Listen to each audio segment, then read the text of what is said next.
Saya cari dulu.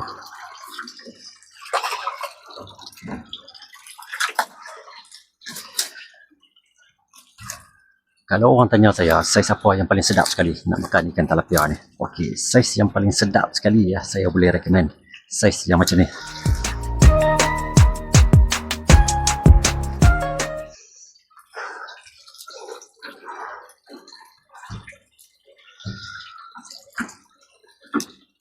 Saiz yang macam ni. Ni antara saiz yang paling sedap.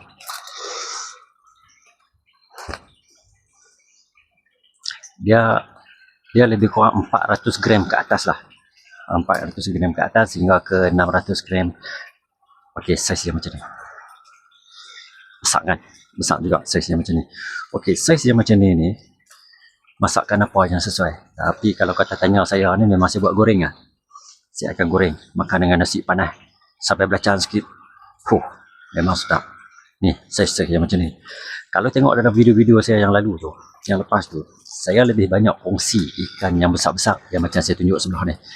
Ikan yang besar-besar. Ikan yang besar ni hanya sesuai kita buat bakar ataupun kita buat 3 rasa masak sos. Okay, itu yang sesuai. Ni bagi ikan tilapia lah, bagi pengalaman saya sendiri. Tapi kalau kata ada persoalan yang macam dekat channel sebelah tu yang duk sembang-sembang pasal saiz mana yang paling sedap sekali kan, saya boleh kongsi jugalah. Mungkin kalau ada orang yang bertanya-tanya, saya boleh tunjuk. Okay, saiz macam ni ya. Saiz macam ni memang sedap. Saiz macam ni. Sekarang ni kalau kata dekat pasar tu memang dah ada jual dah macam-macam saiz, daripada saiz yang besar, saiz yang sederhana dan yang kecil.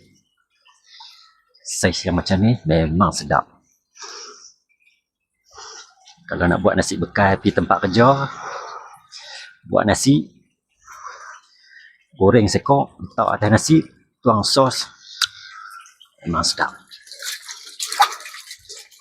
Okay, saiz yang macam tu.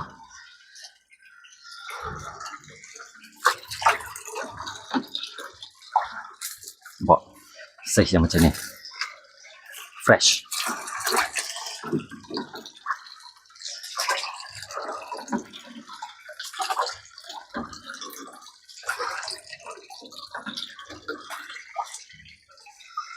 Saiz yang macam ni. Okey. Sebelum ni saya tunjuk ikan yang besar yang 1 kilo.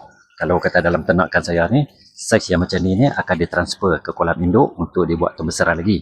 Sekarang ni hanya transit dulu dalam dalam polytank yang hitam ni.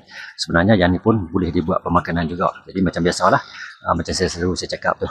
Okay, ruang yang kita ada ni sebenarnya hanya short-short sendiri saja.